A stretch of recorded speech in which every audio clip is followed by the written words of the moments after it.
Olá, sejam bem-vindos e bem-vindas. Esse é o nosso podcast. Mais uma das entrevistas da série Eleições 2022, uma coprodução do jornal Ultimoneiro com o Estúdio AT Play, com a intenção de democratizar ainda mais as informações a respeito dos candidatos e candidatas ao pleito deste ano. Recebendo hoje aqui o Coletivo Negro, ou parte do Coletivo Negro, que é composto por Márcio Chagas, Gil Antunes e Fran Rodrigues, candidato a deputado federal pelo PSOL. Sejam muito bem-vindos aqui à nossa redação, mas já para começar, por que a decisão de concorrer por um coletivo, né? Como funciona, né? Para quem não entende, para quem não conhece, e se eleitos, como funcionaria um mandato desse formato? Bom, essa é uma dúvida bem corriqueira, né? Esse tipo de candidatura coletiva vem acontecendo desde 2016 e tem se tornado assim, uma prática constante nas últimas eleições. Por que a gente decidiu em fazer essa candidatura coletiva? Na realidade, para não dissipar, né? Nós poderíamos concorrer sozinhos, né? Eu sozinho, a Fê sozinha, o Gilvando também. E aí a gente começou a articular de uma maneira que pudéssemos fazer uma candidatura coletiva fortalecida, né? Então buscar os eleitores que a FEA, né, teve e uma eleição muito expressiva em Porto Alegre em 2020, tanto é que ela é vereadora suplente na cidade de Porto Alegre, da capital dos gaúchos, né? Então a única que tem realmente votos é a FEA. Eu participei como vice-prefeito com a Fernanda Melchiona. Eu não tenho uma dimensão de quantas pessoas realmente votaram em mim ou votaram na Fernanda. Então eu vou ter um parâmetro Perfeito. agora. E o Gilvando, ele é uma peça mais antiga dentro da política, né? Porque ele já vem desde o tempo do PT. Né? Depois ele é um dos primeiros também que fazem parte dessa formulação do PSOL desde 2004, né? O pessoal tem 17 anos. 17 anos. Isso aí. Então, ele é um cara mais experiente no quesito político, já vem trabalhando há um bom tempo. E a gente, vamos fazer essa candidatura coletiva, né? Vamos unificar as forças. E, na realidade, eu sou o candidato a deputado federal, a Fê e o Gil são seriam co-deputados. Mas a ideia é tudo ser tratado coletivamente. Qualquer tipo de decisão vai ser tratado coletivamente. É como se já entrasse com a equipe pronta para trabalhar no mandato. Essa é a ideia do coletivo. Uhum. Isso, o Márcio trouxe esses pontos que são bem importantes. Eu acho que também tem uma questão que a população sempre pergunta, né? Se com uma candidatura coletiva os recursos ampliariam, né? A gente sabe que hoje os políticos, deputados, senadores recebem um valor de salário na qual é através do povo também, né? Então, a candidatura coletiva não tem nenhum recurso a mais por ter mais de um candidato, né? Um deputado e dois co-deputados. É a mesma questão, só que a gente tem uma divisão, né, interna, tanto das decisões quanto dos recursos, e é bem bacana esse modo de candidatura, né?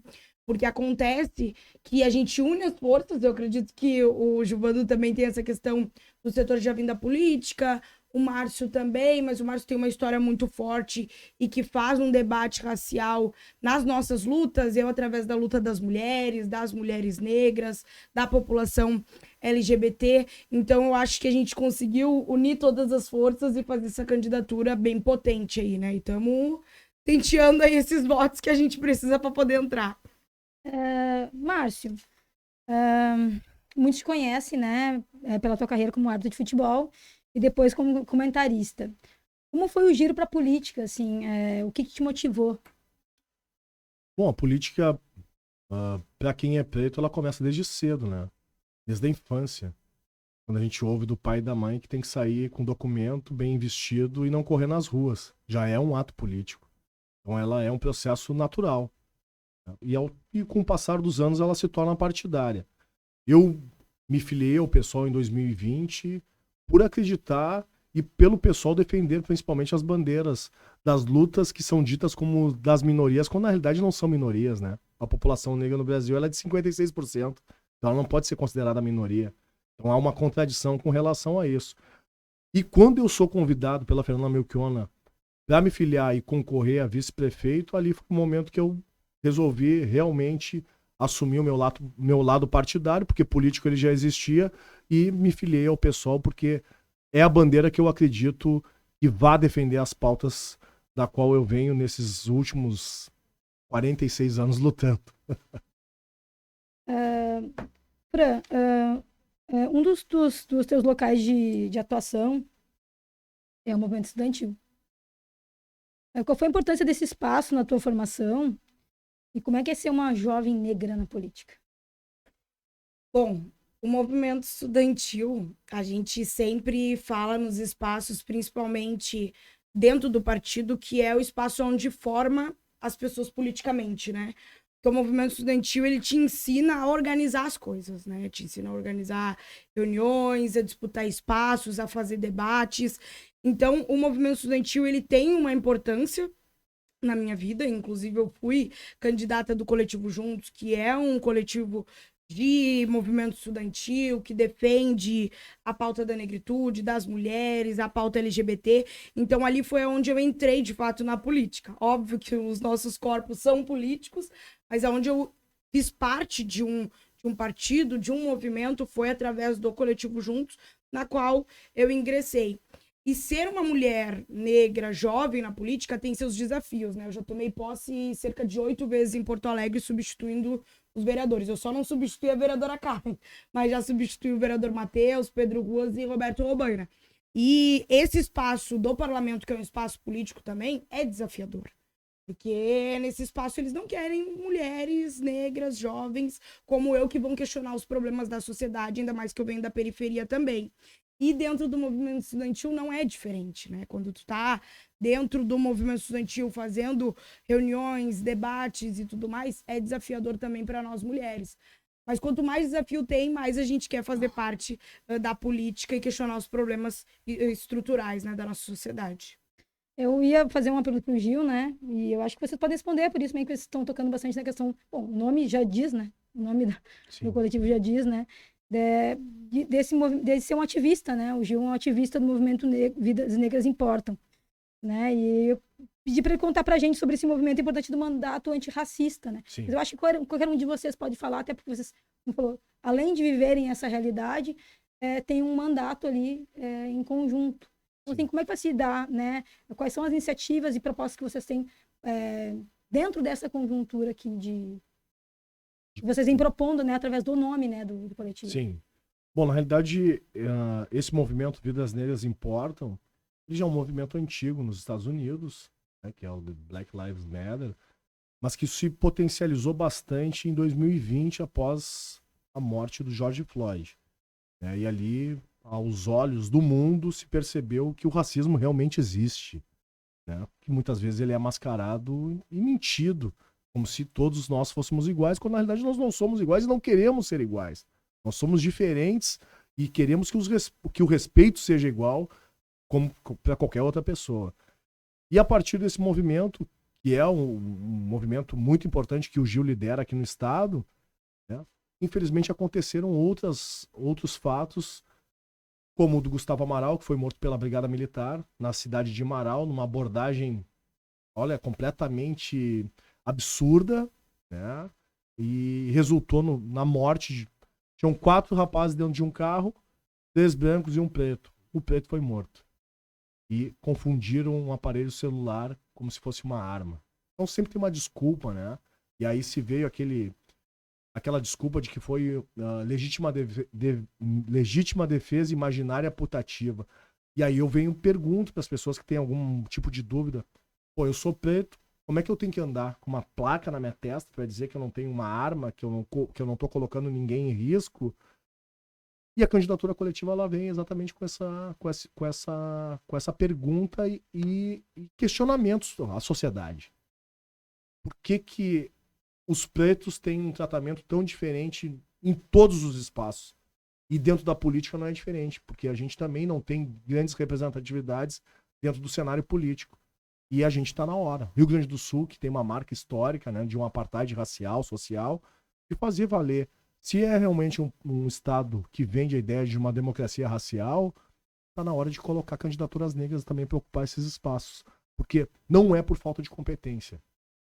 Tem muita gente jovem, com muita qualidade, tem muita gente mais experiente, com muita qualidade. O que nos falta, na realidade, é oportunidade. E que as nossas pautas realmente sejam relevantes e respeitadas. Porque no momento que a gente tiver uma representatividade significativa dentro do nosso país, tu imagina 50%, vamos botar 50-50 em todos os espaços, como nós cresceríamos como país. A gente teve um recorde de candidaturas negras, né, nesse pleito. Mas também eu li um artigo recentemente dizendo que foram os que menos receberam fundo eleitoral. Mas algumas pessoas também que eram autodeclaradas brancas, de uma certa forma, mudaram de cor, né? Eu não tenho essa chance de ser um camaleão. Algumas pessoas têm.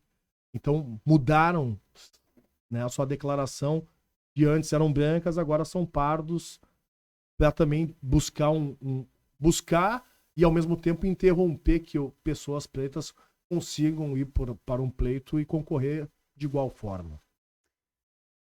Como é que tu enxerga, uma vez que eleitou o coletivo lá na Câmara dos Deputados, como é que enxerga a atuação de vocês? Quais são tem algum projeto já pronto na mão?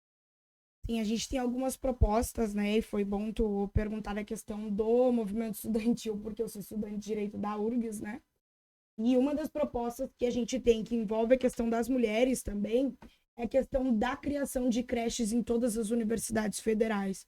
Uma permanência direta tanto para as funcionárias, professoras, funcionárias públicas, mas também as estudantes, né? A URGS hoje tem um setor muito calejado nisso.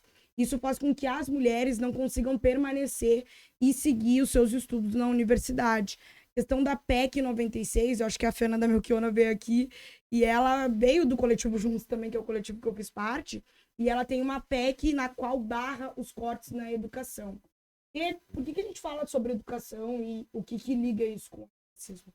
A educação, assim como na minha vida, é uma fonte de superação para muitas pessoas, né? E a gente entende que uma pauta está ligada com a outra. E a gente quer estar lá em Brasília também para aprovar esse projeto junto com a Fernanda Melchiona, que é essa PEC 96, que barra os cortes na educação. Em 2019, eu ocupei as ruas no tsunami da educação, barrando os cortes de 3 milhões, né, na educação, na qual ia fechar as portas da universidade. A questão, tu trouxe um ponto importante, que é a negritude, né? Digo negritude porque tá, assim, no nosso plano de propostas. Eu fui coordenadora de justiça do Gustavo Amaral, no momento em que o Gil, que é o nosso co-candidato, aí fundou o movimento Vidas Negras Importam, que é um movimento que ele faz parte, eu e o Márcio não fazemos, mas que é um movimento aí que luta pelas vidas negras. Eu e ele tivemos lado a lado na luta de justiça para o Gustavo Amaral, ele através do mandato da Luciana Genro, e eu como coordenadora de campanha direta pelo coletivo Juntos.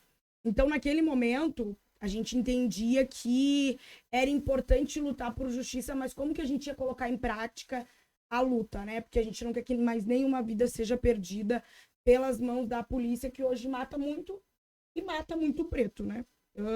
E a Luciana, ela tem esse projeto, eu digo isso porque é importante, porque a gente também participou dele, né? Que é um projeto das câmeras nas fardas dos policiais. Inclusive, o nome desse projeto é Gustavo Amaral.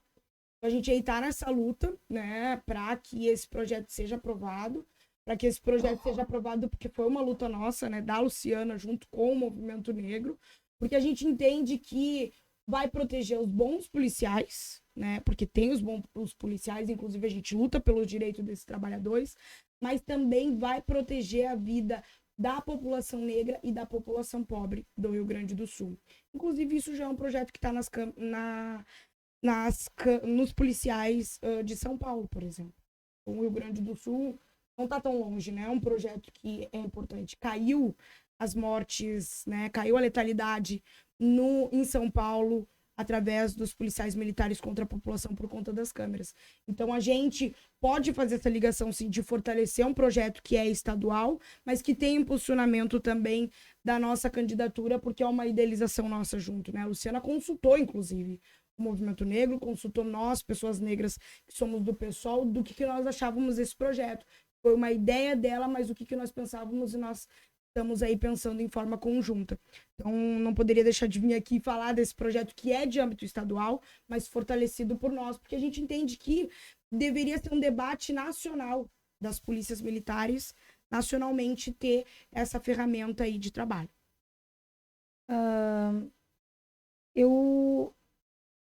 Recentemente eu recebi uma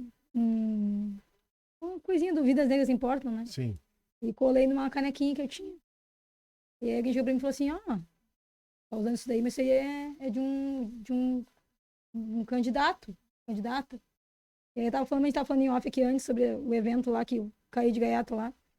E aí as pessoas confundem muito, né? O movimento, era Vidas Negras Importam, né? O Sim. adesivinho, coloquei numa canequinha que eu tinha. E aí, também por um momento me confundiu, né? Afinal de contas, é o nome do coletivo, é a frase que vocês usam de efeito. E aí é bom que vocês estão esclarecendo isso aqui, né? Que não é exatamente assim, não é isso. É um movimento e faz parte... Sim. Vocês fazem parte do coletivo e o Gil faz parte do Vidas Negras Importam. Exatamente. Então, para deixar bem transparente para as pessoas, o movimento Vidas Negras Importam, quem preside é o Gilvan Antunes. Eu não faço parte do movimento, a Fran também não faz parte, a gente apoia, mas quem faz parte realmente é o Gilvando. Então não há uma apropriação do nome para usá-lo dentro da candidatura. O nosso é o Coletivo Negro 5099. Legal, E a gente no dia 2 de outubro, inclusive, conta com vocês nas urnas. Eu queria acrescentar uma questão que também, além do movimento, é a frase de impacto, né? Essa frase, ela não pode ser apropriada por um setor só para utilizar. Tu pode utilizar Vidas Negras Importam numa frase quando tu vai colocar que aquelas vidas importam porque aquelas vidas são mortas, aquelas vidas ganham salários, aquelas vidas são prejudicadas por conta da sua pele, dos traços dos seus ossos, do cabelo. Tu pode utilizar e não vai ter ligação com o movimento ou com a candidatura.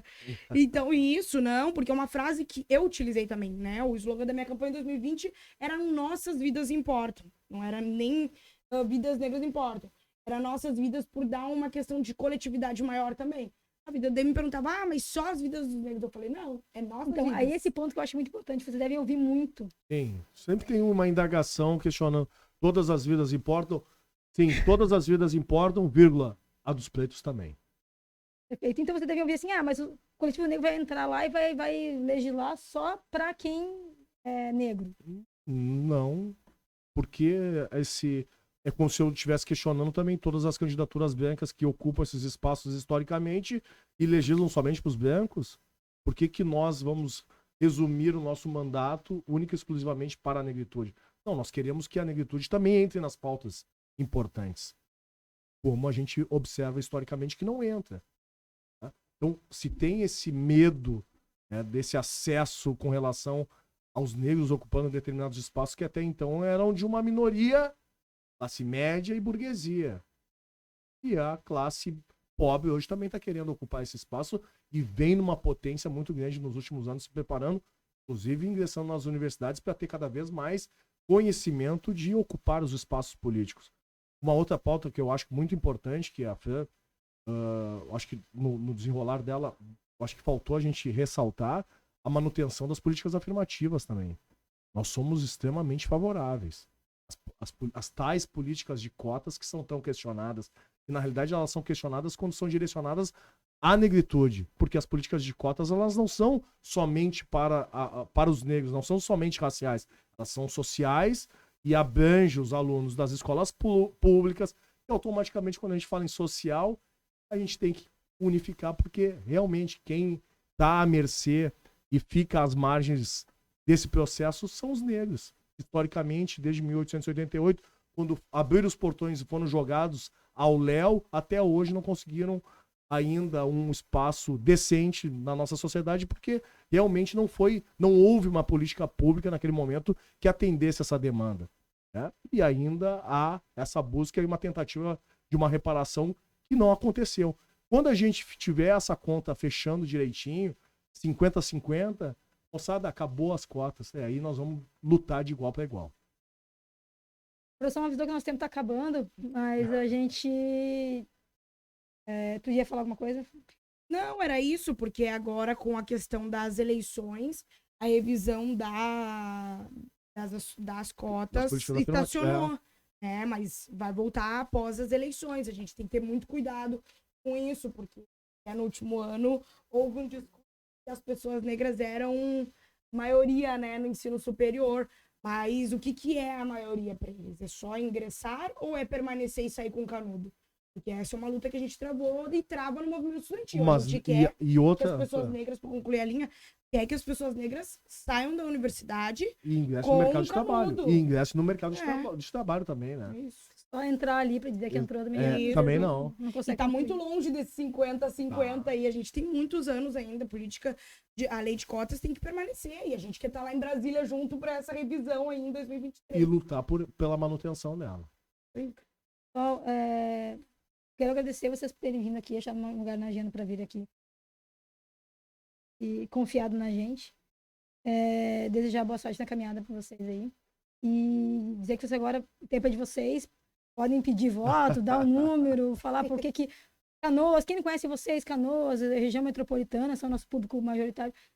Por que votar em vocês? Acho que já foi conversado aqui, mas quem não pegou, faz o jabá de vocês aí. Bom, na realidade, muitas pessoas nos últimos anos têm perguntado, né? Eu gostaria de contribuir muito na luta antirracista, como é que eu faço? Apertando 5099 no dia 2 de outubro, tu vai estar contribuindo e muito com a luta antirracista, porque o nosso coletivo exatamente está levantando essa bandeira para fazer valer essa luta, principalmente no estado do Rio Grande do Sul. Eu queria agradecer também o espaço aí pra gente estar conversando com a cidade. Eu conheço Canoas, né? O namorado mora aqui, então eu já estou familiarizado um pouco com a cidade também.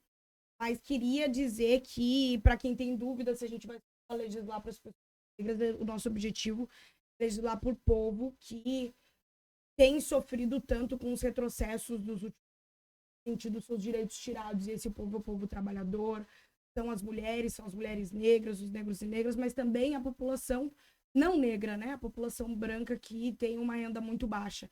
A gente faz um debate de classe, dentro do partido a gente faz muito isso, a gente não faz o recorte somente racial. A Angela Davis, com mulheres racistas, a gente ia fazer isso, né? Debater a classe, debater a raça, debater o gênero, porque é importante, é aí que começam as opressões sociais. Então a gente vai legislar com certeza pro povo, né? Essa é a nossa ideia aí. E pedir o voto com certeza, não só no 599, mas também no 13, porque a gente quer ganhar no primeiro turno. Sim, muito obrigada. E vira. Vamos votar lá correto no domingo para matar no primeiro turno. Até mais.